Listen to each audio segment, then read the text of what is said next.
The sound of pills rattling in an empty bottle. Again. It's a hollow, plastic echo that makes the hairs on my arms stand up. Panic, cold and sharp, pricks at my skin. Not now. Please, not now. Hours. That's all I have before Jake is supposed to pick me up for our camping trip. Our first real getaway since Sarah. I always keep my epilepsy medication on the kitchen counter, right next to the coffee machine. A bright orange bottle. A beacon in my often chaotic life. It's a lifeline. That small container of precisely formulated chemicals that keeps the electrical storms in my brain at bay. Without it, I'm a walking time bomb. With it, I'm just Marcus. But the counter is bare. My hand trembles as I sweep it across the cool granite, as if the bottle might materialize under my touch. Nothing. My breath hitches. That metallic taste, the coppery tang of fear, floods my mouth. It's a taste I know too well. Sarah? I call out, my voice tighter than I intend. No answer. She's probably still in bed. Or maybe she left early for that yoga class she's been talking about. Our relationship. It's been deteriorating, like old wood slowly turning to dust. We tiptoe around each other, words left unsaid hanging heavy in the air. The easy laughter, the comfortable silences. They're all memories now, replaced by a constant, low hum of tension. It started subtly, a shift in the atmosphere I couldn't quite name. Now it's a chasm. This isn't the first time something of mine has gone missing right before Jake is due to come over, or before I'm supposed to see him. Last month it was my favorite hoodie, the one Jake lent me years ago. Vanished. Sarah swore she hadn't seen it. Then, 2 weeks ago, my hiking boots. I found them days later in the back of her car, covered in mud she couldn't explain. Each time a plausible deniability. Each time a knot of unease tightened in my gut. She'd always had a way of making me feel like I was the forgetful one, the one misplacing things. Marcus, you'd lose your head if it wasn't attached, she'd say, a little laugh playing on her lips, a laugh that didn't quite reach her eyes. I search frantically, my heart hammering against my ribs like a trapped bird. The medicine cabinet in the bathroom empty, save for Sarah's endless collection of creams and serums. My nightstand drawer. Just a book and some loose change. The kitchen cupboards, one by one, revealing nothing but mugs and plates. I'm methodical. A habit born from years of needing to be organized, of needing to control my environment, to control my health. I check my gym bag, the pockets of the jacket I wore yesterday, even the damn fruit bowl. Nothing. The panic is a living thing now, clawing its way up my throat. I need those pills. A seizure out in the wilderness. It's not just dangerous, it's potentially lethal. And Jake, I can't do that to him. He's seen me have seizures before, back when we were teenagers, before the doctors found the right medication combo. The terror in his eyes then is something I never want to see again. He's my best friend, my brother in all but blood. This trip, it's important. A lifeline of a different kind. My eyes land on Sarah's purse, dumped unceremoniously on the armchair in the living room. It's a big, slouchy leather thing, a bottomless pit that usually contains half her life. A sick feeling churns in my stomach. No, she wouldn't. That's monstrous. Life-saving medication? That's a line no one crosses. Is it? But the pattern, the misplaced items, her increasing clinginess, the way her smile tightens when I mention Jake, the subtle digs about how much time I spend with him, how some people don't understand the sanctity of a relationship. My hand is shaking so badly I can barely unfasten the clasp. The metallic taste in my mouth is stronger now, almost choking me. I reach in, past the wallet, the makeup bag, the crumpled receipts. My fingers brush against something hard and cylindrical. I pull it out. The bright orange bottle. My name on the label. Marcus Thorne. Take one tablet twice daily. It's nearly full. She didn't just hide one or two, she took the whole damn bottle. The air rushes out of my lungs, leaving me hollowed out, cold. It's not just carelessness, it's not forgetfulness. This is deliberate. This is cruel. The quiet hum of tension that's been the soundtrack to our lives for months just exploded into a silent, deafening roar. And in that roar, a chilling clarity. She didn't want me to go on this trip, and she was willing to risk my life to stop me. The camping trip suddenly feels like the least of my worries. The metallic tang of panic hasn't receded, but now it's mixing with something else, something colder and harder. The room tilts, just for a second, and I grip the back of the armchair to steady myself. She knew. She knew what this medication meant. She's seen me measure out my doses, heard me talk about the importance of never missing one. We've had conversations about it, detailed ones, back when our relationship felt like a safe harbor instead of a minefield. I remember one evening, months ago, we were curled up on the sofa, watching some mindless TV show. A character in the show had a seizure. It was overly dramatic, inaccurate, like most portrayals. Sarah had turned to me, her eyes wide. Is it really like that for you?" she'd asked, her voice soft. I'd shaken my head. "Not anymore, not with the meds. But before, yeah, it could be. It's losing control completely. And it's terrifying, not just for me, but for anyone who witnesses it." I'd explained the exhaustion afterwards, the disorientation, the fear that it could happen again, anytime, anywhere, if I wasn't careful. She'd held my hand, squeezed it. "You're so strong, Marcus," she'd whispered. "I don't know how you deal with it all." Deal with it? I deal with it by taking my medication, religiously, without fail. The alternative is unthinkable. And she knew that. She knew it all. My gaze flicks towards the bedroom. Is she in there, pretending to be asleep, waiting for me to come to her? Frantic? Begging for the pills she found in some unlikely place after I'd turned the apartment upside down? Is that the game? To make me dependent on her not just for affection, but for my very health. The quiet power move, the one that doesn't involve shouting or accusations, forms in my mind. I take a deep, shuddering breath. I walk back to the kitchen counter, place the orange bottle where it belongs. My hands are steadier now, a strange calm settling over the initial wave of shock. I unscrew the cap, shake out one small, white pill. I swallow it dry, the familiar, slightly bitter taste, a reassurance. I methodically check every possible location I'd already searched, making a mental note. The bathroom cabinet, still just her things. My nightstand, still just the book. The kitchen cupboards, unchanged. I do this slowly, deliberately. If she was going to claim she'd found them, I needed to be sure, but I already am. Her purse. It was in her purse. The camping trip, hours away. Jake. My best friend. This weekend was supposed to be about reconnecting, about breathing fresh air, away from the city, away from the stifling atmosphere of this apartment, away from her. I look at her purse again, lying innocently on the chair, a vessel of betrayal. The metallic taste of panic still lingers, but now it's sharpened with an icy edge of something else. Anger? No, not just anger. It's colder than that. It's the chilling realization that the woman I thought I knew, the woman I'd shared my life with, was capable of this. The quiet hum in the apartment is just the refrigerator. Sarah is still silent.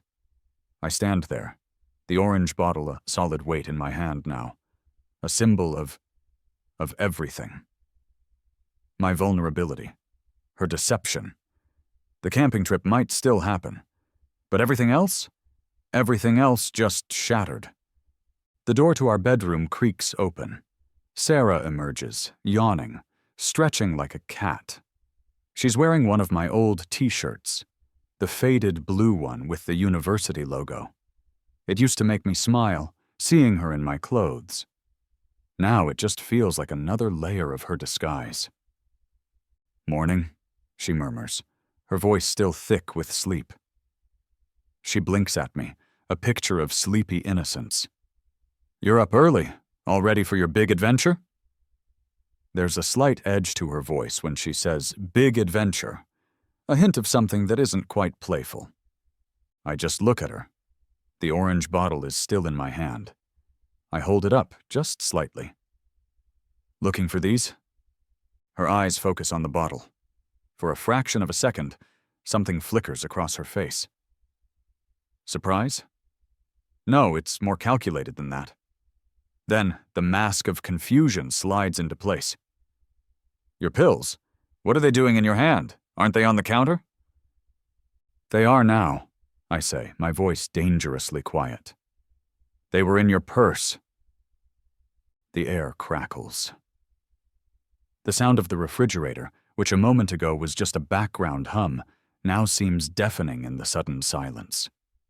Rain begins to patter against the window, a soft, insistent drumbeat accompanying the storm brewing in our living room. Sarah's face crumples. It's a practiced expression, one I've seen before when she's been caught in a lie, or when she wants something. Her lower lip trembles. Tears well in her eyes, glistening, perfect crocodile tears. My purse. Marcus, no, I don't know how they could have gotten there. You must have put them there and forgotten." "I didn't forget, Sarah." My voice is flat, devoid of the emotion churning inside me. The betrayal is a raw, gaping wound. "Just like I didn't misplace my hoodie last month, or my hiking boots the week before you knew Jake and I were planning a hike." Her breath hitches. The tears spill over, tracing shimmering paths down her cheeks. "Oh, Marcus, no, you can't think. Why would I do that?" She takes a step towards me, her hands outstretched, pleading. "I would never, ever do anything to hurt you.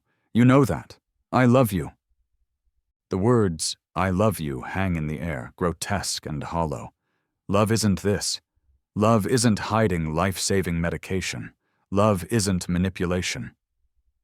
"I've been piecing things together, Sarah."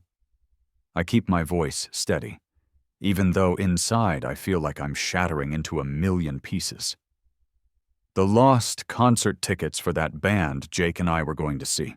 The urgent family dinner you arranged the same night I was supposed to help him move. The way my phone mysteriously drops calls whenever he rings and you're nearby. Little incidents, dismissed at the time as bad luck, as my own disorganization, as faulty tech. Now, they're forming a chilling mosaic."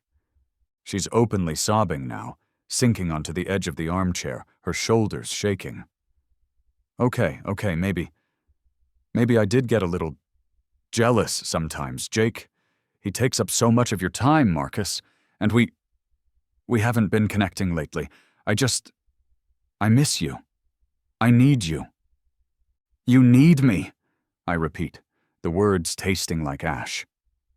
"You need me, so you hide my medication? The medication that keeps me alive, that keeps me functional? You do that because you need me." The rain outside picks up, lashing against the glass, a furious counterpoint to the tremor in my voice. I can't keep the anger out anymore. It's a cold, hard fury mixing with the pain. I know it was wrong," she wails, her voice muffled by her hands. "It was a horrible, stupid mistake, Marcus. I wasn't thinking. I panicked. I saw them on the counter this morning, and you were talking about the trip all excited, and I wanted you to stay. I wanted us to have the weekend together, to talk, to fix things." She looks up at me, her eyes red-rimmed, pleading. "I was going to give them back. Of course I was. I wanted you to choose me." Choose me. The audacity of it steals my breath. She's framing this as some kind of romantic dilemma, a desperate act of love. Not what it is. A calculated, dangerous attempt to control me. There's nothing to fix, Sarah, I say, and the finality in my own voice surprises me. It's a truth I haven't allowed myself to acknowledge until this moment. Not anymore. I can feel my heart crumbling. The foundations of what I thought we had turning to dust. Every shared memory, every whispered confidence is now tainted by this monstrous act. How much of our relationship has been a lie? How much of her affection was just a carefully constructed facade to isolate me, to make me hers and hers alone? "Please, Marcus," she begs, scrambling to her feet, trying to grab my arm. "Don't say that. We can work through this. I'll change. I'll go to therapy. Anything. I need you more than they do. More than Jake does. He has other friends. A family. I only have you." Her voice is a desperate, clinging whisper. The raw, manipulative honesty of that statement hangs in the air. I need you more than they do. Not I love you more. Not I care about your well-being, but a stark admission of her own consuming need. I pull my arm away. The quiet power move. I take out my phone. Her eyes follow the movement, a flicker of unease finally cutting through the manufactured distress. I tap the screen, start a voice recording. "Say that again, Sarah," I say, my voice calm, but with an undercurrent of steel I didn't know I possessed. "Tell me again why you hid my medication." Her eyes widen. The tears stop as if a faucet has been turned off. "Marcus, what are you doing?" I'm making sure I remember this conversation clearly. I say, every word, because I have a feeling I'm going to need to. She stares at the phone, then at me, her expression shifting from pleading to something else. Fear? Or is it anger at being caught, at her manipulation being exposed so undeniably? You wouldn't, she whispers. Wouldn't what, Sarah? Protect myself, ensure my own safety? The words are out before I can stop them, stark and brutal. I see her flinch. Good. The rain hammers against the windows now, a relentless torrent. I can hear the sound of it, feel the oppressive dampness seeping into the room, mirroring the cold dread that has settled in my chest. She opens her mouth, then closes it again, the fight seemingly draining out of her. She looks smaller suddenly, less like a master manipulator and more like a cornered animal. I just wanted you here, she says, her voice barely audible above the storm. I get so scared you're going to leave me. And risking my life was your solution? The question hangs there, unanswered, unanswerable. I turn off the recording, slide the phone into my pocket. The small digital file feels like a weapon, a shield, something concrete in the swirling chaos of her emotional onslaught. I'm going on my trip, Sarah, I say, my voice firm. I walk towards the bedroom, the one where my duffel bag lies half-packed. We'll talk when I get back. But I know, even as I say it, that there's nothing left to talk about. The exposure of this one act has illuminated everything else, all the little deceptions, the subtle isolations. Her eyes, which moments ago were wide with feigned panic, now narrow. She notices the phone in my pocket, or rather, the act of me putting it away. You recorded that? She asks, her voice low and dangerous. The crocodile tears are completely gone, replaced by a chilling stillness. Yes, I say, not meeting her gaze, already halfway to the bedroom door. Marcus, wait!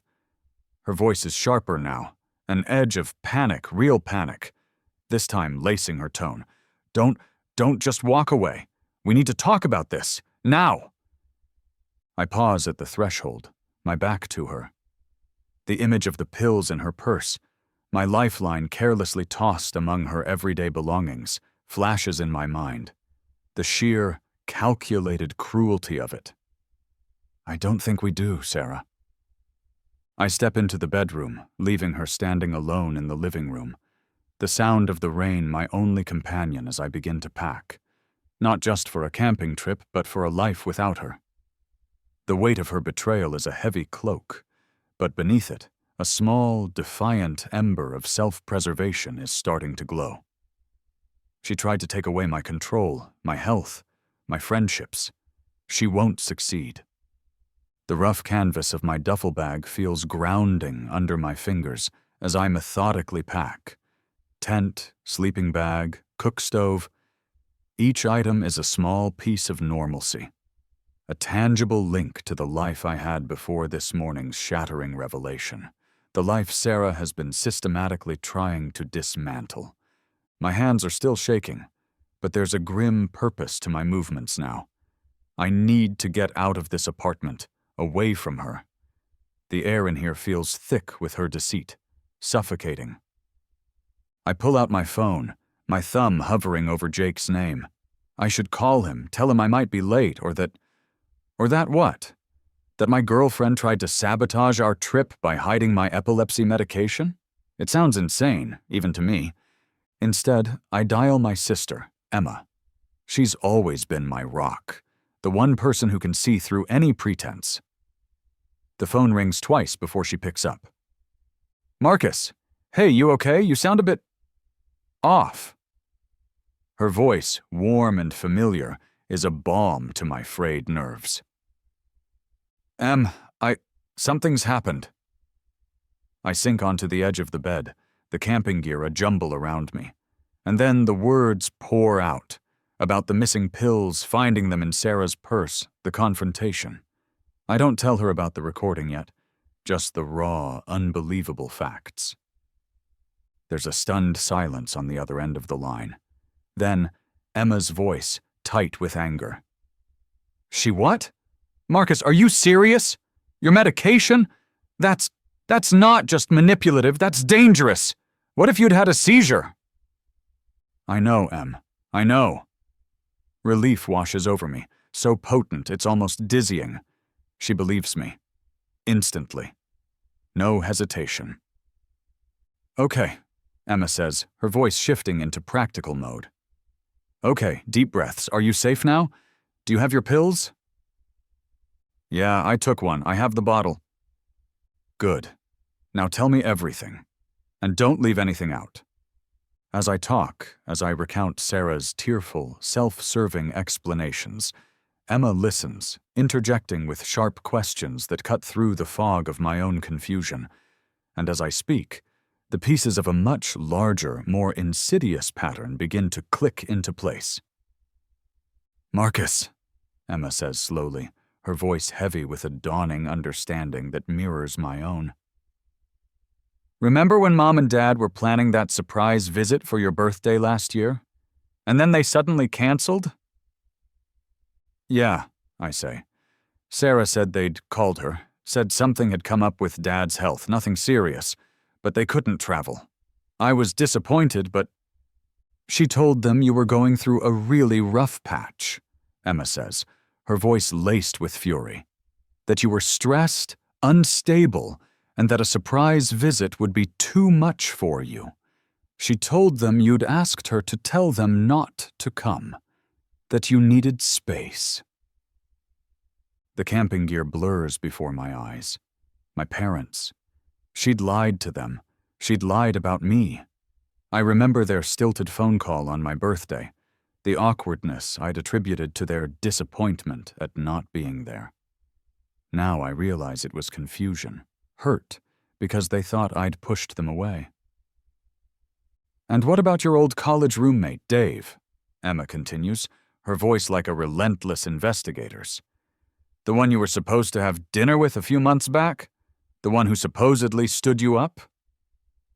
Images flash in my mind. Dave, my usually reliable friend, a no-show. My texts unanswered. My calls going straight to voicemail. Sarah had been so sympathetic. Maybe he just forgot, honey. Or maybe something came up. Don't worry about it. Sarah called him Marcus, Emma says, her voice grim. She told him you'd had a minor episode and weren't feeling up to it. that you were embarrassed and didn't want to talk to anyone. She said you'd reschedule. He's been worried sick about you, but he didn't want to pressure you. A wave of nausea rolls over me. Cancelled plans, lost invitations, messages that never seemed to get through. Each one, a carefully placed stone in the wall Sarah has been building around me, isolating me brick by brick. The rough texture of the sleeping bag under my hand is a stark contrast to the smooth, slippery nature of her lies. All those times, I whisper, the full weight of her deception crashing down on me. All those friends who just drifted away. I thought it was me. I thought I was bad at keeping in touch. No, Marcus, it wasn't you. It was her. Emma's voice is soft now, but firm. She's been systematically cutting you off from everyone who cares about you. Don't you see? This thing with Jake's trip, with your medication, it's not an isolated incident, it's an escalation. My mind is reeling, connecting the dots, unraveling months, maybe even years of subtle manipulation. The times she'd answered my phone, then claimed it was a wrong number. The way she'd accidentally deleted contacts. Her insistence on managing our joint social calendar, which somehow always resulted in fewer and fewer outings with my friends and family, and more time just with her. I realize now why Jake has been so distant lately, why our conversations have felt strained. He must have thought I was blowing him off, choosing Sarah over our friendship. The pain of that thought is a fresh stab to the heart. I need to document this, Em, I say, my voice gaining a new resolve. All of it. This isn't just about a ruined camping trip anymore. This is about reclaiming my life. Quietly, methodically, I begin to make a list on my phone. Every instance I can remember, every canceled plan, every misunderstanding. Every person Sarah has driven away. The list grows, each entry a testament to her calculated campaign of isolation. The dates, the names, the excuses she'd given. It's a chilling chronicle of emotional abuse. As I'm typing, a key turns in the front door lock. My head snaps up. Sarah, she's back. But why? I thought she'd stay in the living room stewing. She walks into the bedroom, her face pale but set with a strange determination. In her hand, she's holding her own phone and a small, crumpled photograph. Marcus, we need to talk about Jake, she says, her voice surprisingly firm. I know you think he's your best friend, but he's not good for you. He's a bad influence. I have proof. She holds out the photograph. It's old, faded. A picture of Jake and me from college, at some wild party, beers in our hands, looking young and stupid. See, she says, he's always leading you astray. He doesn't care about your health, about your future. I'm the one who cares about you, Marcus. I'm the one trying to protect you. The sheer, unadulterated gall of it leaves me speechless. She's trying to flip this. She's trying to use some ancient photo as evidence that Jake is the problem, not her. Not the woman who just hours ago hid my life-saving medication. The ember of self-preservation within me roars into a flame. Her words, meant to manipulate, to paint Jake as the villain and herself as my savior, have the opposite effect. They solidify my resolve. She's not just trying to control me. She's actively trying to poison my closest relationships. Protect me, Sarah? I ask, my voice dangerously calm. I don't even look at the photo she's offering. Is that what you were doing when you hid my epilepsy medication? Protecting me from a weekend of fresh air and friendship? She flinches, the evidence in her hand wavering. That was a mistake, Marcus. I told you. I was scared. I wasn't thinking clearly. But this is different. Jake is constantly pulling you back into a lifestyle that's not good for your condition. The hypocrisy is breathtaking. I stand up, my own phone clutched in my hand like a lifeline. The list I've been compiling, Emma's revelations, the recording of Sarah's confession, it all paints a very different picture. I think I'm capable of deciding who's good for me, Sarah, I say, my voice even. I need to stay calm, to think clearly. Her desperation is making her sloppy, but she's still dangerous. As she continues her tirade about Jake, his irresponsibility, his supposed bad influence, his lack of concern for my well-being, a cold thought snakes its way into my mind. My phone mysteriously drops calls whenever he rings and you're nearby. Emma's words. And Sarah's earlier comment about me talking to Jake on the phone, all excited this morning. How did she know I was excited if she was supposedly asleep? Had she been listening? An idea, ugly and unsettling, begins to form. While she's distracted, trying to sell me her narrative of Jake the Corruptor, I slip my old phone out of my backpack. It's ancient, a model I replaced over a year ago, but I kept it for emergencies. The battery is usually dead, but I'd charged it last week, thinking it might be useful as a backup music player for the trip. With Sarah still ranting, her back partially turned as she gestures wildly, I power it on. The screen flickers to life. My old texts, my old call logs, things I haven't looked at in ages. My heart hammers as I scroll through messages from Jake. And then I see them. Gaps.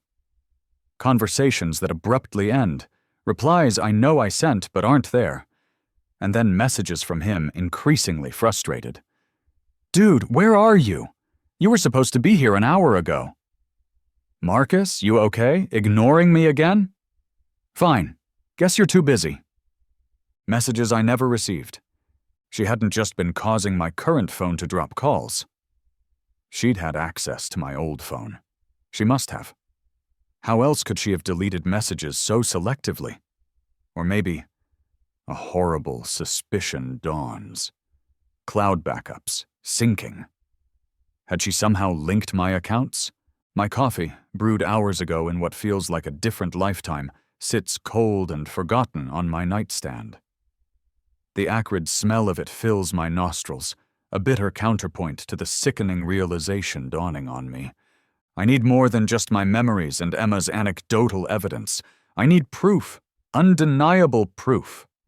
Sarah, I interrupt her, my voice sharp enough to make her stop mid-sentence. I need to check something. Before she can react, I grab my laptop from my desk. I open it, my fingers flying across the keyboard, logging into my phone account, my cloud storage. My blood runs cold.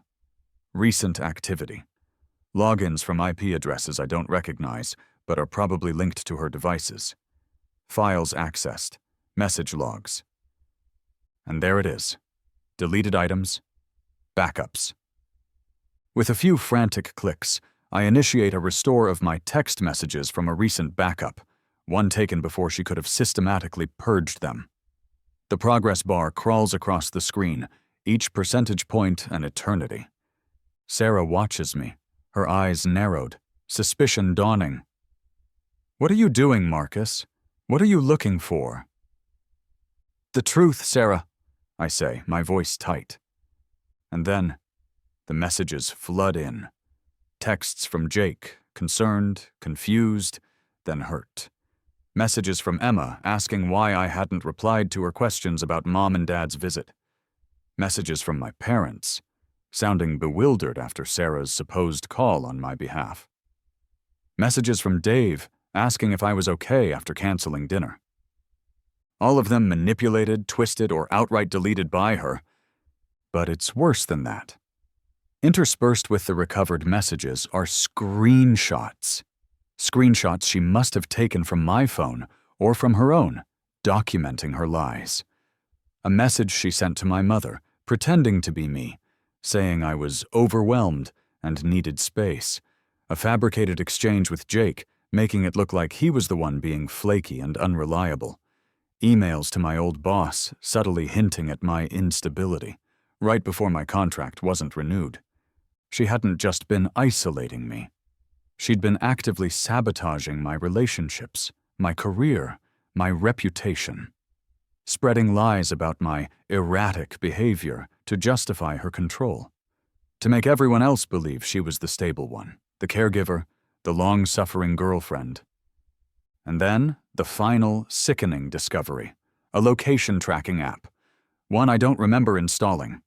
It's been active for months, silently pinging my whereabouts to her device, every coffee shop meeting, every trip to the gym, every visit to Emma's place. She's known where I was, constantly. The sheer scale of the deception is staggering. It's not just about jealousy or neediness. This is a calculated, systematic campaign of psychological warfare. My hands are shaking so violently I can barely control the mouse. I start taking screenshots of everything. Her fake messages, the login histories, the location data. I save them, back them up to a secure cloud account she can't possibly access, an account she doesn't even know exists.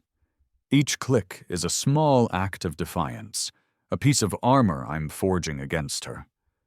The acrid smell of the cold coffee seems to permeate the room, the stench of her betrayal. I feel sick to my stomach, exposed, violated. The key turns in the front door. Again. My head snaps up, my heart leaping into my throat. Sarah is still standing there, watching me with a predatory stillness. If she's here, then who? The door opens, and a woman I instantly recognize strides in, her face a mask of grim determination. Sarah's mother, Carol. Sarah's lips curve into a small, triumphant smile. "Mom's here, Marcus," she says, her voice chillingly sweet. "She's come to help us sort things out." Reinforcements. She's brought reinforcements. And I know, with a certainty that chills me to the bone, that Carol isn't here to mediate. She's here to join the fight, and I'm the enemy. Carol bustles into the bedroom, her eyes sharp and assessing, taking in the scene. Me at the laptop, the duffel bag half packed, Sarah standing by with that unnervingly calm expression. Carol is a formidable woman, all sharp angles and a steely gaze that has always made me uncomfortable. She's always been fiercely protective of Sarah, sometimes to an unnerving degree. "Marcus, dear," Carol begins, her voice deceptively gentle, the kind that precedes a verbal assault. "Sarah called me. She's very worried about you. We all are." "Worried about me?" I manage, my voice hoarse. The evidence on my laptop screen burns in my vision. The lies, the tracking, the manipulation. "Yes, dear," Carol says, placing a comforting arm around Sarah's shoulders. Sarah leans into her, playing the part of the concerned, vulnerable daughter perfectly. She says you've been unwell, agitated, not yourself. And this fixation on your medication, hiding it yourself and then blaming poor Sarah? She clucks her tongue, a sound of pity that grates on my already raw nerves. The tag team manipulation begins. It's slick, practiced. Sarah feeds her mother lines, little whimpers of distress, skewed versions of events. Carol listens, nods sympathetically, then turns to me with pronouncements and accusations disguised as concern. "She found your pills in your own gym bag, Marcus," Carol says, her voice firm. "You must have put them there after your workout and forgotten. It's understandable, dear, when one is under stress." "They were in her purse," I state, my gaze unwavering, fixed on Sarah. And I have the recording of her admitting it. Sarah gasps, a theatrical sound. "He's twisting things, Mom! He was yelling at me, he scared me, I only said what he wanted to hear to make him stop." "Now, Marcus," Carol says, her tone hardening. "There's no need for aggression. We're here to help. Sarah is deeply concerned about your mental state. Frankly, so am I. This erratic behavior, these accusations, it's not healthy. They're trying to gaslight me, to make me doubt my own sanity, my own memory. The oppressive feeling of being outnumbered in my own home, in my own bedroom, is suffocating. Two sets of eyes drilling into me, judging me, condemning me. My behavior is a reaction to her actions," I say, gesturing towards Sarah. "She's been lying to me, isolating me from my friends, my family. She tracked my location. She tried to stop me from going on this trip by hiding my life-saving medication. Each word is an effort, a struggle against the tide of their combined denial. "Oh, Marcus," Sarah says, her voice dripping with false pity. "You're really not well, are you? You're imagining things. You need help." Then comes the threat, delivered by Carol with chilling precision. "Marcus, if you can't see that you're having some sort of episode, then perhaps we need to consider getting professional help for you. For your own good, of course. A call to your doctor, perhaps. Explain the situation. They might agree that a short hospital stay for observation." My blood runs cold. They're threatening to have me committed, to use my epilepsy, my genuine medical condition, against me, to paint me as mentally unstable, unfit to make my own decisions. It's a classic abuser's tactic, and it's terrifyingly effective. The thought of being trapped, of my medical autonomy being stripped away based on their lies. I look from Carol's hard, resolute face to Sarah's tear-streaked, manipulative one. They're a united front, a well-oiled machine of deceit. The room feels like it's closing in on me, but the evidence on my laptop, the list on my phone, the recording, they're real. I am not the one who is unwell. My fingers, hidden beneath the lip of the desk, find my phone. With trembling desperation, I type out a short, frantic text to Emma and Jake. "SOS. Sarah and her mom here. Accusing me of being unstable. Threatening to call Doc. Say I'm having mental crisis. Trying to stop me leaving. Need help. Have evidence." I attach the recording of Sarah's confession and a few of the most damning screenshots of her fabricated messages. My heart pounds as I hit send. Will they get it in time? Will they understand? "We just want what's best for you, Marcus," Sarah says, her voice soft again, a siren's call. She takes a step towards me, her hand outstretched. "Let us help you." "Stay away from me," I manage, my voice a low growl. Carol steps forward.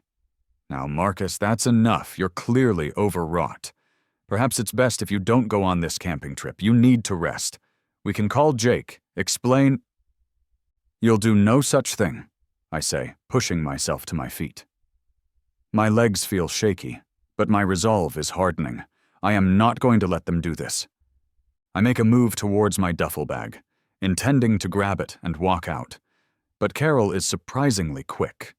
She positions herself between me and the door. Sarah flanks her. They're blocking my exit. "This is for your own good, Marcus," Carol says, her voice devoid of any real warmth. "Where are my car keys?" I demand, a new wave of panic rising. I always leave them on the hook by the door. I glance over. The hook is empty. Sarah looks down, a small, almost imperceptible smile playing on her lips. I think they were on the kitchen counter, dear. Maybe they fell off." They've hidden my keys. They're physically preventing me from leaving. This isn't concern, this is imprisonment. The oppressive feeling intensifies, the air thick with their unspoken intentions. My home, my sanctuary, has become a trap, and the hunters are closing in. My phone buzzes in my pocket, a small vibration of hope, but I can't look at it now. Not with them watching me like this. The battle lines are drawn, and I'm terrifyingly outmaneuvered. Or am I? Trapped. The word echoes in my mind. They're blocking the door, my keys are missing, and they're radiating a chilling determination. Sarah's earlier crocodile tears are a distant memory, replaced by a hard, almost predatory glint in her eyes, mirrored by her mother's steely resolve. "Marcus, just sit down," Carol says, her voice firm, authoritative. "Let's all just calm down and talk this through like rational adults." Rational adults? The irony is a bitter pill. They're the ones acting irrationally, dangerously. But arguing with them, I realize, is pointless. They're not interested in the truth. They're interested in control. My mind races, searching for an out. My phone buzzed. Emma and Jake. They know. They have the evidence. But how long will it take them to react, to understand the urgency? I need a distraction, something to break their united front, to create an opening. My eyes dart around the room, landing on the half-packed duffel bag, then on the cluttered top of Sarah's dressing table across the room. Perfume bottles, jewelry boxes, a teetering stack of fashion magazines. An idea, desperate and risky, sparks in my mind. I take a deep breath, feigning a sigh of resignation. Okay, I say, letting my shoulders slump. Okay, you're right. Maybe I am just stressed, overwrought. I run a hand through my hair, trying to look defeated. Sarah and Carol exchange a subtle, triumphant glance. They think they're winning. I just need a minute, I stammer, avoiding eye contact. Can I just get a glass of water? Carol hesitates, then nods slowly. Of course, dear, but Sarah will go with you. Perfect. That splits them up. As Sarah steps forward, ready to escort me, I make my move. Not towards the kitchen, but towards her dressing table. In one swift, desperate motion, I sweep my arm across its surface. Perfume bottles crash to the floor, shattering, the cloying scent exploding into the air. Jewelry skitters across the wood. The magazines cascade downwards in a papery avalanche. My things! Sarah shrieks, her carefully constructed composure vanishing. She lunges towards the mess, momentarily forgetting her guard duty. Carol whirls around, startled by the sudden chaos. Marcus! What on earth? That's my chance. I bolt. I don't grab my duffel bag, don't look for my keys, I just run. Out of the bedroom, through the small hallway. Carol shouts my name, a sound of outrage and surprise. Sarah is still screeching about her spilled perfume. I reach the front door, my hand fumbling for the deadbolt. It's locked, of course it is. Behind me, I hear Carol's footsteps, heavy and urgent. Marcus, stop this instant! My fingers find the latch, twist it. The lock clicks open. I yank the door open and stumble out into the apartment building hallway, gasping for air. Freedom. Or at least a temporary reprieve. And then, the most welcome sound I've ever heard. The ding of the elevator arriving on our floor, and Jake's cheerful, unsuspecting voice. Yo, Marcus, ready to hit the road, buddy? He steps out of the elevator, duffel bag slung over his shoulder, a wide grin on his face. The grin freezes as he takes in the scene. Me, wild-eyed and breathless in the hallway, the sounds of Sarah's continued hysterics and Carol's furious shouts echoing from my apartment. Dude, what the? Jake begins, his eyes wide with confusion and concern. Before I can explain, Sarah appears in the doorway, her face contorted with rage. Marcus, you get back in here! You're not going anywhere! Her voice is shrill, desperate. The mask has completely shattered. This is the real Sarah, the manipulative, controlling woman I've been living with. Jake looks from her to me, his expression hardening as he begins to grasp that something is seriously wrong.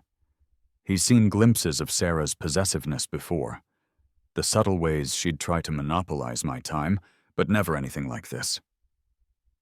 Actually, Sarah, I say, my voice surprisingly steady, fueled by adrenaline and a desperate need to escape. I am. I turn to Jake. Grab my bag from the bedroom and my laptop. Please, no time to explain. Jake doesn't hesitate. He's always been the kind of friend who acts first and asks questions later in a crisis. He pushes past a sputtering Sarah and disappears into the apartment.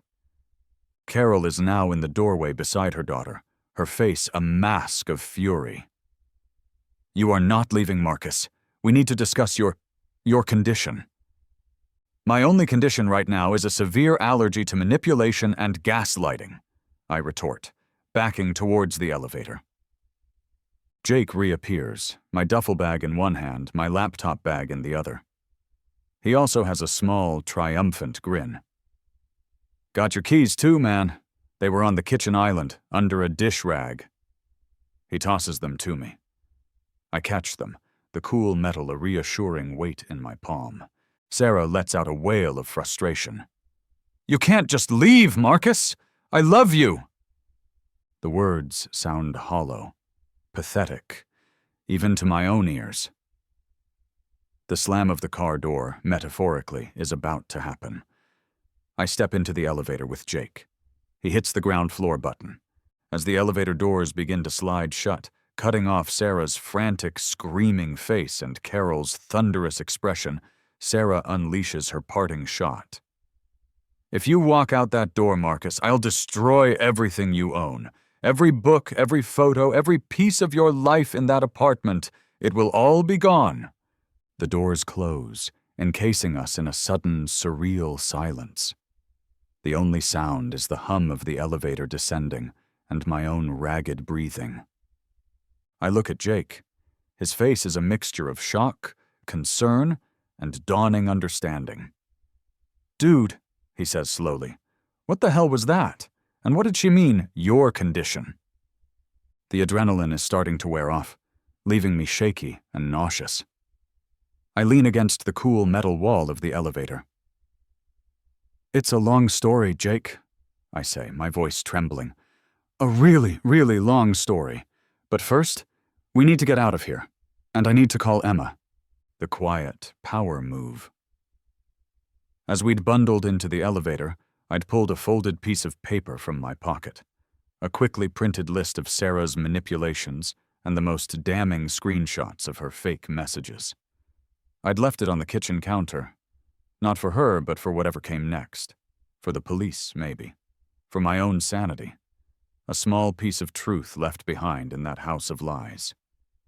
The camping trip was definitely still on, but it was no longer just a getaway. It was an escape, and the first step towards reclaiming my life. The fluorescent buzz of the 24-hour diner's lights is a harsh contrast to the natural light we were supposed to be heading towards. Instead of setting up tents by a lake, Jake and I are hunched over a booth, lukewarm coffee, and a shared plate of rapidly cooling fries. The adrenaline from the escape has faded, leaving behind a bone-deep weariness and a gnawing anxiety. She hid your epilepsy medication?" Jake's voice is incredulous. He's been mostly silent since we left my apartment building, listening with growing horror as I recounted the morning's events, Sarah's confession, her mother's arrival, the threats. "Yeah," I say, rubbing my temples. The diner's relentless muzak is drilling into my skull. "Said she wanted me to stay, to choose her." Jake stares at me, his usual easygoing expression replaced by a mixture of anger and disbelief. "Choose her? Marcus, that's not just messed up, man. That's certifiably insane and dangerous. What if you'd gone on the trip without it?" Exactly. The fear I'd suppressed during the confrontation, during the escape, is starting to creep back in, cold and insidious. My phone buzzes on the table. It's Emma. "Marcus, are you okay? I got your text. Jake too, we're on our way. Where are you?" Her voice is tight with worry. I give her the diner's address. "Emma, it was worse than I thought." While we wait for her, Jake and I meticulously go through the evidence I'd managed to gather. The screenshots of Sarah's fabricated texts, the IP login histories, the location tracking data. Jake, who works in IT, immediately recognizes the tracking app. "This thing is nasty spyware, man. She's been monitoring your every move." He scrolls through the recovered messages from him to me, his brow furrowed. "So, all those times I thought you were blowing me off, she was deleting my texts, or making it look like I was the one flaking?" He shakes his head, a muscle working in his jaw. I feel like such an idiot for not realizing something was seriously wrong. Don't, Jake, I say. She's good at this. Really good. She fooled me for months, maybe years. The diner door chimes, and Emma rushes in, her face pale but resolute. She slides into the booth beside me, her eyes scanning me for any sign of injury. Are you hurt? Did they? No, I'm okay. We got out. Emma brought her own ammunition, her phone filled with screenshots of Sarah's communications with our family, lies about my fragile mental state, requests for them to give Marcus space, explanations for why I was too unwell. For visits or family events, each one a carefully crafted piece of disinformation designed to isolate me further. She told Mom and Dad you'd had a breakdown after losing your job, Emma says, her voice trembling with suppressed fury, and that you'd forbidden her from telling them the full extent of your problems. They've been worried sick, calling me every other day, asking if you were all right, if you needed money. Sarah told them you were too proud to accept help. The weight of it all feels crushing. My own parents, manipulated into believing I was falling apart and pushing them away. This isn't just about a toxic relationship, Marcus, Jake says, his voice grim as he looks at the combined evidence spread across the sticky tabletop. This is harassment, stalking. What she did with your medication, that's got to be illegal, right?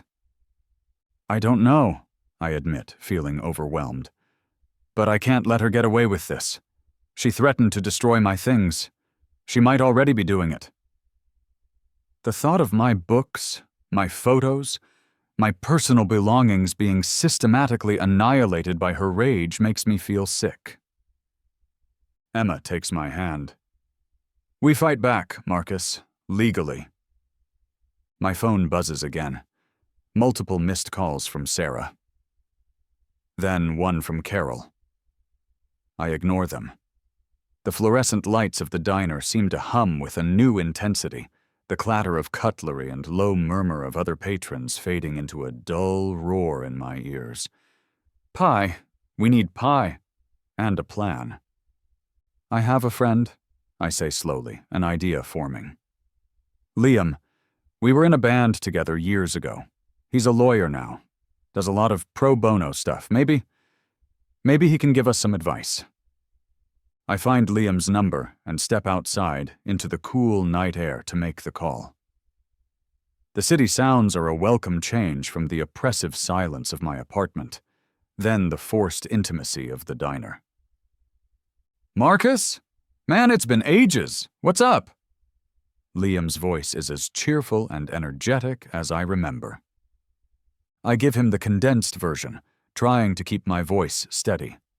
The hidden medication, the tracking, the lies, the threats.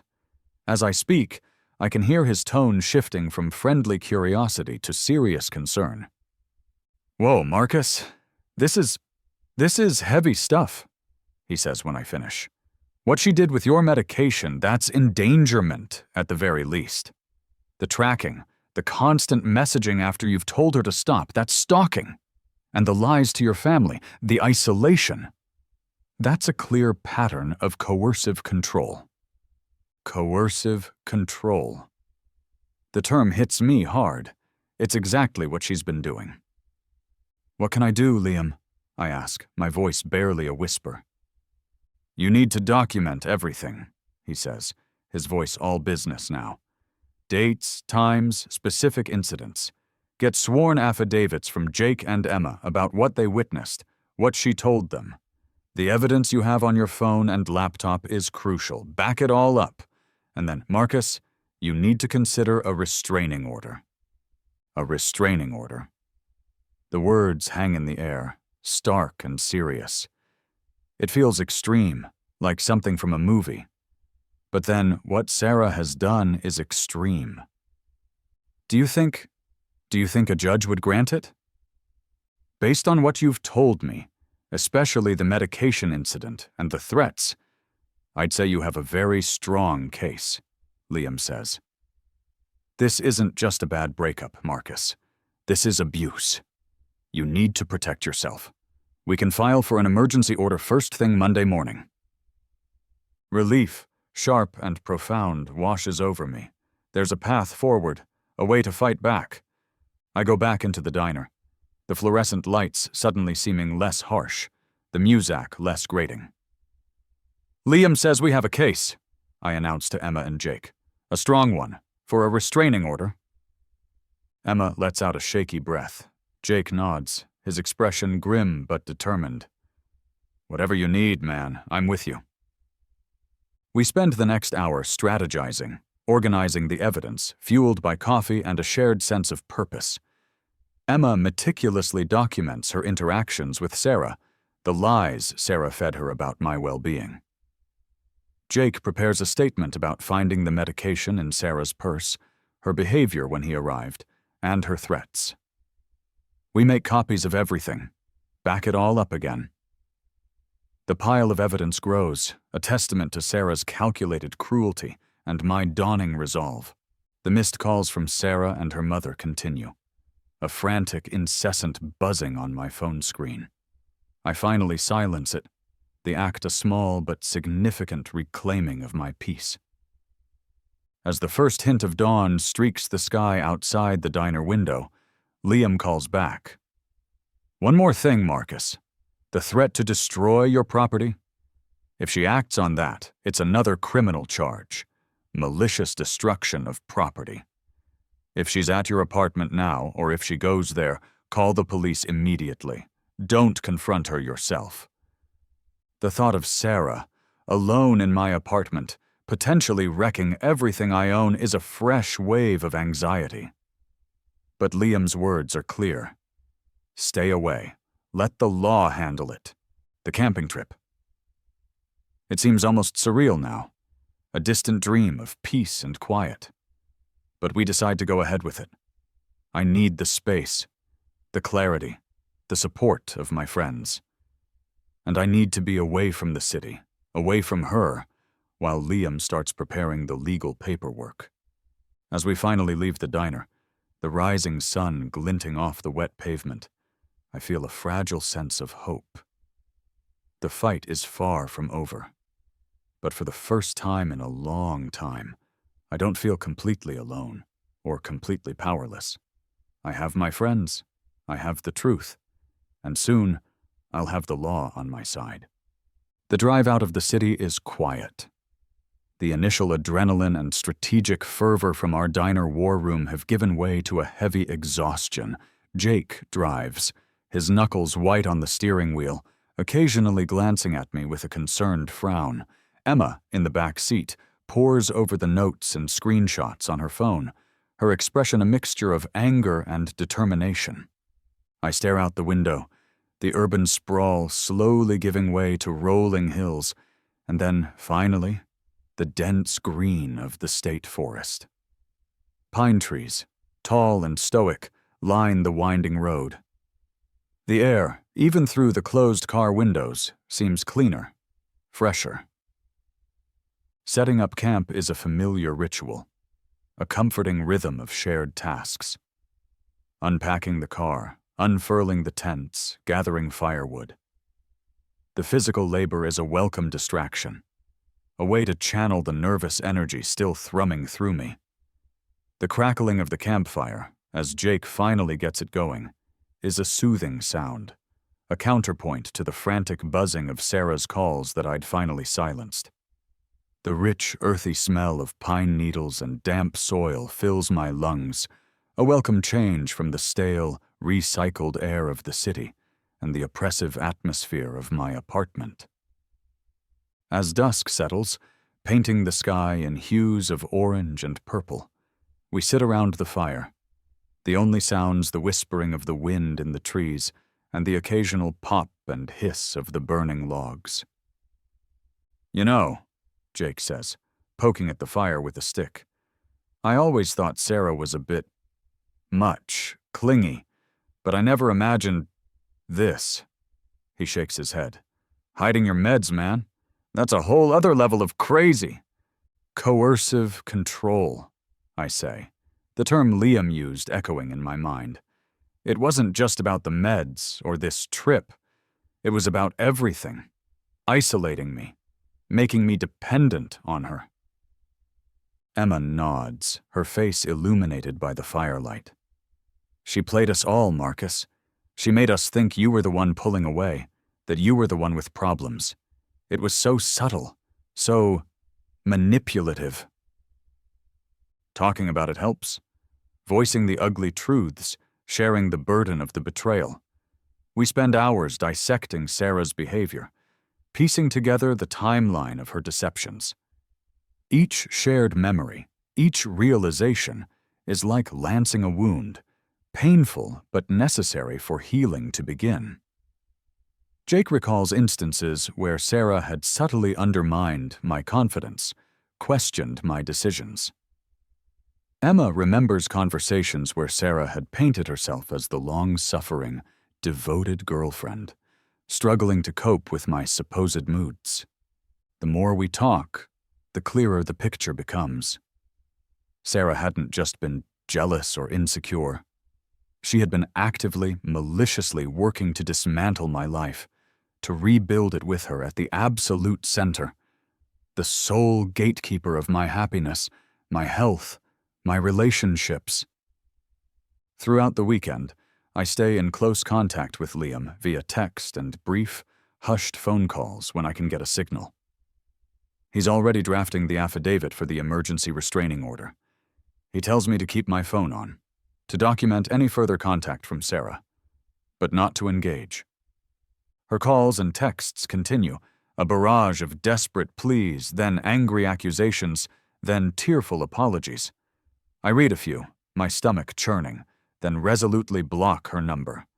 I block her on social media, too, the act of clicking confirm, a small but deeply satisfying step towards severing ties. It's a quiet power move, reclaiming my digital space, my peace of mind. The woods are a sanctuary. The rustling leaves, the distant call of an owl, the feel of the cool earth beneath my hiking boots. It all helps to ground me, to clear my head. I spend hours just walking, breathing, trying to process the enormity of what has happened. The grief for the relationship I thought I had is there, a dull ache in my chest. But stronger than the grief is a growing anger, and a fierce determination to not let her destroy me. Jake is a constant, steady presence. He doesn't press me to talk, but he's there to listen when I need to. We fish in the lake, mostly in silence. We cook meals over the open fire. We reminisce about old times, stupid pranks, shared dreams. His uncomplicated friendship is a lifeline, a reminder of the genuine connections Sarah had tried so hard to sever. He tells me about the awkwardness he'd felt, the times he'd suspected Sarah was intentionally excluding him, but he'd brushed it off, not wanting to cause trouble between us. "I should have said something, man," he says, his voice rough with regret. "You couldn't have known," I tell him. "I didn't even know." On the second night, as we're staring into the hypnotic dance of the campfire flames, my phone, which I'd unblocked briefly to check for updates from Liam, rings. It's not Liam, it's Emma. Her voice is frantic. "Marcus, you need to come back, now!"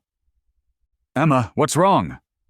My heart seizes, the peaceful atmosphere of the woods instantly shattered.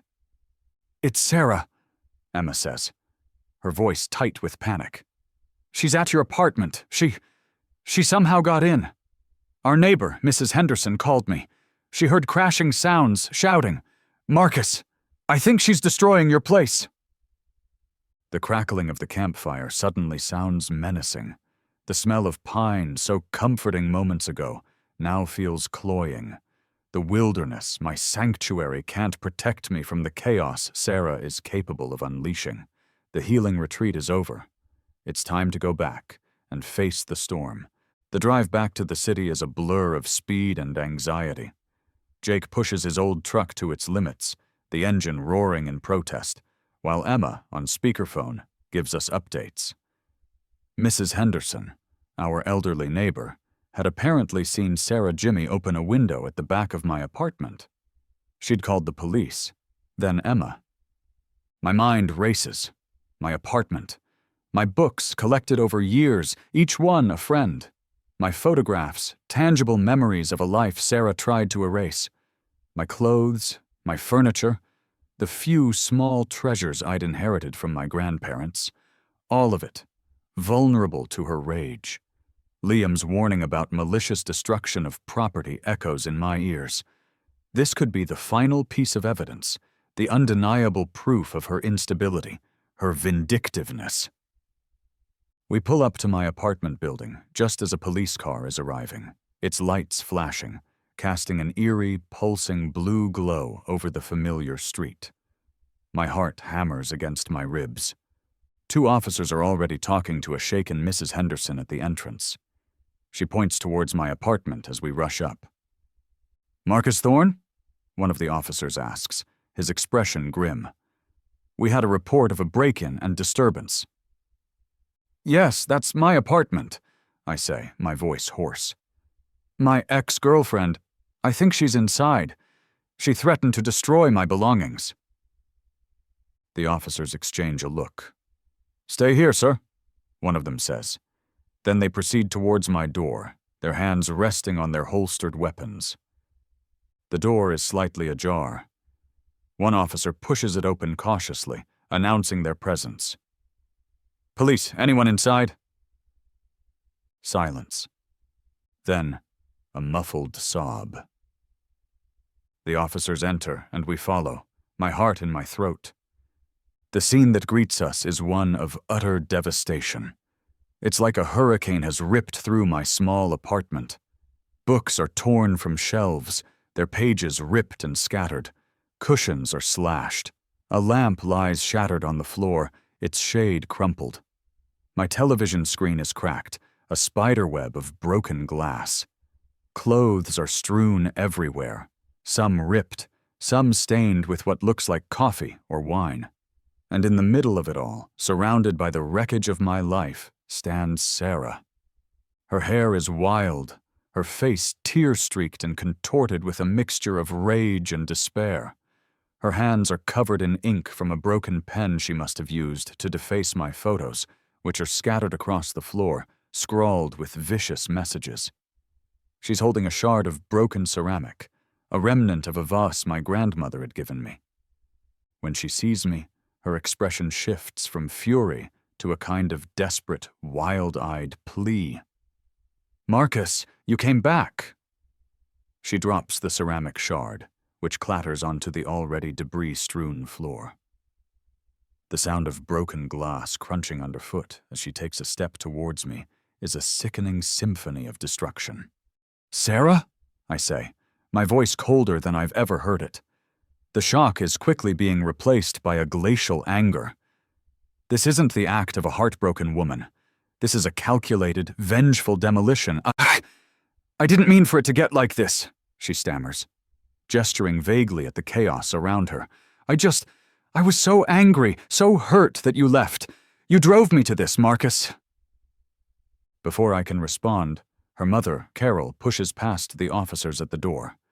She must have arrived while we were on our way. Her eyes sweep the room, taking in the destruction, then land on Sarah.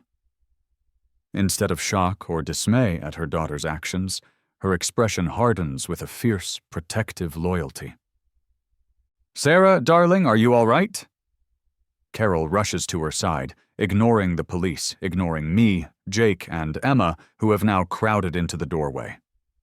"Marcus, how could you do this to her? You've driven her to a complete breakdown."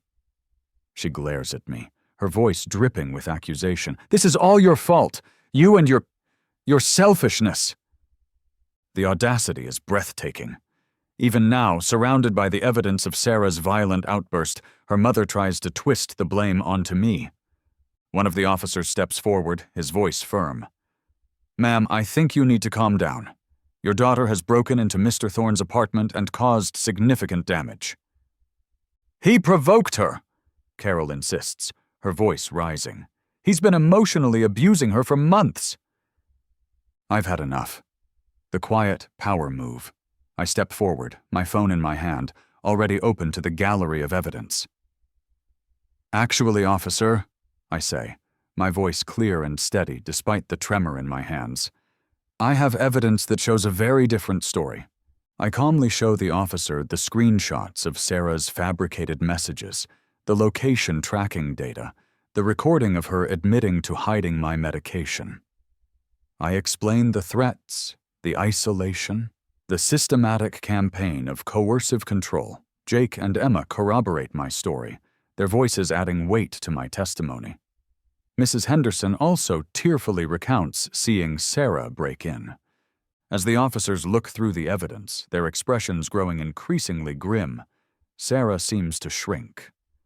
The fight drains out of her, replaced by a dawning realization of the consequences of her actions. Her mother continues to bluster, to accuse, but her words are losing their impact in the face of the cold, hard facts I'm presenting. One officer turns to Sarah. "Ma'am, based on Mr. Thorne's evidence and what we've witnessed here, I'm placing you under arrest for breaking and entering and malicious destruction of property." Sarah lets out a strangled sob, her eyes wide with panic. "No, please, Marcus, tell them! Tell them it was a mistake! Tell them you'll forgive me!"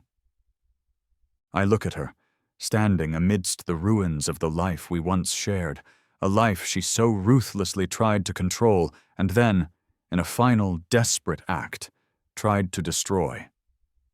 There's no anger left, just a profound, weary sadness and a steely resolve. "No, Sarah," I say quietly, "I won't." As the officers handcuff a now hysterical Sarah, her mother continues to shout, blaming me, blaming Jake, blaming everyone but her daughter. Sarah, being led away, turns to me one last time, her voice a venomous hiss. "This isn't over, Marcus! You'll regret this!" The threat hangs in the air, but it has lost its power. I have the evidence, I have witnesses, I have the truth, and soon I'll have a restraining order. As they lead her out, the sound of her receding sobs is a strange, unsettling counterpoint to the crunch of broken glass under the officer's boots. The apartment is a disaster, a physical manifestation of the emotional wreckage Sarah has caused. But amidst the chaos, there's a flicker of something else. Relief. And the first tentative steps towards reclaiming my life. The courtroom is cold, impersonal. Fluorescent lights hum overhead, casting a sterile glow on the polished wood and worn linoleum. It's a far cry from the crackling campfire and the scent of pine trees, but there's a different kind of sanctuary here. The sanctuary of the law. Liam stands beside me, calm and confident, his presence a reassuring bulwark against the anxiety churning in my gut. Sarah sits across the room with her lawyer, looking pale and diminished. Her mother is behind her, her expression a mixture of defiance and worry. The judge, a stern-faced woman with intelligent eyes, listens patiently as Liam presents our case. He lays out the evidence meticulously. The screenshots, the recording of Sarah's confession, Jake's and Emma's sworn affidavits, the police report detailing the break-in and the destruction of my property. He speaks of coercive control, of medical endangerment, of stalking and harassment. The words, spoken in the dispassionate language of the law, paint a chilling picture of Sarah's actions. When it's Sarah's lawyer's turn, he tries to paint her as a victim, a heartbroken woman driven to desperate measures by a neglectful boyfriend. He speaks of her love for me, her fear of abandonment. But the evidence is overwhelming. Her tearful, rambling testimony on the stand only seems to highlight her instability, her manipulative tendencies. The judge's ruling is swift and decisive. The restraining order is granted. Sarah is legally barred from contacting me, from coming within 500 feet of my home or workplace. Any violation will result in immediate arrest. The crisp sound of the judge's gavel striking the wood is a sound of finality, of justice. Relief, so potent it almost buckles my knees, washes over me. It's over. The legal battle, at least. Walking out of the courtroom, Emma and Jake on either side of me, feels like stepping into a new, brighter world. The air seems cleaner, the sun warmer. The weight that has been crushing me for months finally begins to lift. The weeks that follow are about rebuilding, both literally and figuratively. My apartment is a mess, but with the help of Emma, Jake, and a few other friends Sarah hadn't managed to drive away, it slowly starts to resemble a home again. We clean, we repair, we replace. Each mended item, each fresh coat of paint, is a small act of reclaiming my space, my life. More importantly, I begin to rebuild the relationships Sarah tried so hard to destroy. There are long, emotional conversations with my parents, clearing away the misunderstandings, the hurt. They are shocked and horrified by what Sarah did, their love and support a healing balm. I reconnect with Dave, with other friends I'd lost touch with, explaining, apologizing, rebuilding those frayed connections. There's surprise, anger on my behalf, but mostly there's understanding and a willingness to welcome me back. The emotional reunions are bittersweet, a reminder of the time lost, but also a testament to the resilience of true friendship. I start therapy, working through the trauma of the emotional abuse, learning to recognize red flags, to trust my own judgment again. It's a slow process, but each session brings a little more clarity, a little more strength.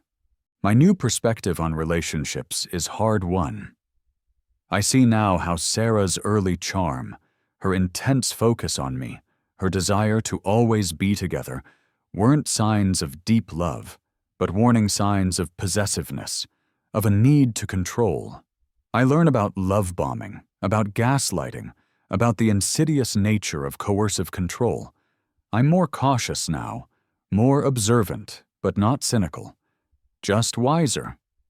One quiet evening, sifting through the salvaged remnants of my belongings, I find a small, undamaged notebook. An idea, sparked by my own experience, begins to take root. A few weeks later, I start a small, informal support group for others escaping manipulative relationships. We meet in a quiet room at the local community center. We share stories, offer support, empower each other. It's a quiet power move, turning my pain into purpose, my experience into a beacon for others. Life settles into a new rhythm, a healthier rhythm. Work is good, friendships flourish. There's laughter again, genuine and easy. The metallic taste of panic is a distant memory, replaced by the quiet confidence of a man who has faced his demons and emerged stronger. A few months later, I'm at a coffee shop with Jake, planning our next camping trip. A real one this time, uninterrupted. My phone buzzes. It's a message from a mutual acquaintance, someone Sarah and I both knew peripherally. "Hey, Marcus. Sarah asked me to reach out. She says she's really sorry, she's getting help. She just wants to know if you'd be willing to talk." I read the message, a faint echo of the old anxiety stirring, then quickly fading. I know her patterns now. This is a test, a probe, an attempt to see if the door is still open, even a crack. I show the message to Jake. He raises an eyebrow. "What are you going to do?" I smile, a genuine, relaxed smile. I type a brief, polite refusal. "Thank you for passing on the message, but no, I've moved on. I wish her well in her recovery, but I have no interest in further contact." I hit send, then delete the message thread. The crisp sound of legal papers being signed in that courtroom months ago had been a closing chapter. This quiet refusal is the first sentence of a new one, a life lived on my own terms, free from manipulation, full of authentic connections, and always, always with my medication safely where it belongs. My commitment is to my new, healthier life, and nothing and no one will ever compromise that again.